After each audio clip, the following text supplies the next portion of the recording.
A white British missionary man was approaching an African village. As he walked closer and closer to the village, he saw a hole, a deep hole. Inside the hole was an old African man. Old African man with long gray hair, long gray beard, wearing nothing but a loincloth. All of a sudden, this white British missionary man was gripped with so much empathy, so much passion, that he said, I have to help this man. And so he knelt next to the hole and looked at the old African man in the hole and said, give me your hand. But the old African man, with a painful look in his eyes, retracted inside the hole.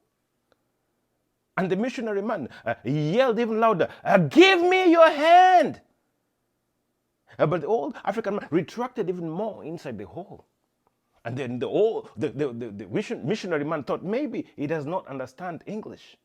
And he muscled all the local Swahili language that he knew and said, nipe mikono yako, give me your hand. But the old man nestled further down inside the hole. The white British missionary man stood up, shook his head, and walked inside the village and went straight into the hut of the village elder. And he said, Bwana, do you know that there is an old man inside the hole outside the village? And the elder ignored his head and said, yes, his name is Akata Iguta, which means he only takes, he never gives. He only takes, he never gives. What do you mean? Asked the white missionary man. Yes, his name is Akata Iguta. He only takes, he never gives. He only takes, he never gives.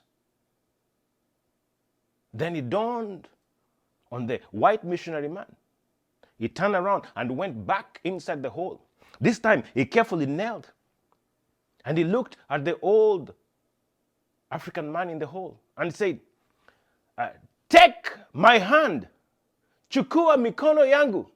As soon as he said, take my, the old African man lifted up his hand and he took the missionary man's hand, and the missionary man lifted him from the hole.